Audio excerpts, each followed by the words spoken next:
আমরা বলছিলাম আগামী নির্বাচনে আমরা যাকে ভোট দেব এই শেরপুর 3 আসন থেকে দল মত আমরা যাই করি, আমি মনে করি শুধু জামাত ইসলামী 11 দল নয়, আওয়ামী লীগ যারা করেন, বিএনপি যারা করেন, অন্য দল যারা করেন, প্রত্যেকের কাছে আমার একটা প্রশ্ন, বিবেকের কাছে প্রশ্ন। লক্ষ লক্ষ কোটি কোটি টাকার বরাদ্দ, উন্নয়নের কাজ, এই শ্রীমন্দি ঝিনাইগাতির 4 লক্ষাধিক মানুষের উন্নয়ন, নিরাপত্তা, সুখ, সমৃদ্ধি, মানবিক দায়িত্ব পালনের জন্য যাকে আমরা জাতীয় সংসদে পাঠাবো, সে যদি অসৎ হয়, দুর্নীতিবাদ হয়, চোর হয়, তার অন্তরে যদি আল্লাহর ভয় না থাকে, সে যখন টাকা পাবে সেই টাকা চুরি করে, দুর্নীতি করে জনগণের অধিকার নষ্ট করবে কিনা বলুন? অন্তরে যার আল্লাহর ভয় থাকে না, মুখে যতই কথা বলুক, টাকার লোভ সামলানোর জন্য অন্তরে আল্লাহর ভয় লাগে, নাকি বলেন? শুধু পুলিশ দ্বারা, শুধু আইন দিয়ে সমাজের অপরাধ দূর করা যায় না, হৃদয়ের মধ্যে মহান আল্লাহর ভয় থাকতে হয়।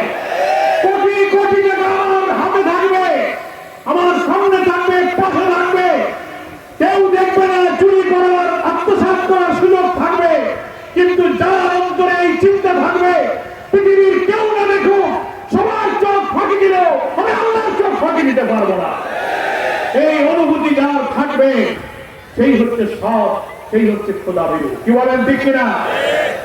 আপনাদের কি দেখে মনে হয় আমাদের প্রার্থী মাসুদুর রহমান, নুরুজ্জামান বাদলের যোগ্য ভাই, সে মিথ্যা বলবে, হারাম খাবে, চুরি করবে, দুর্নীতি করবে, এ কথা কি আপনাদের বিশ্বাস হয়? আপনাদের কাছে পছন্দ করে বলেছে যে আমি যদি দুর্নীতি করে আত্মসাৎ করি তার আগেই যেন আমার মৃত্যু হয়ে যায়, এর চেয়ে বড় ওয়াদা কে করতে পারবে? যারা এখানে প্রতিদ্বন্দ্বিতা করছেন, বুকে হাত দিয়ে আল্লাহকে সাক্ষী রেখে এই ওয়াদা তারা করতে পারবেন না।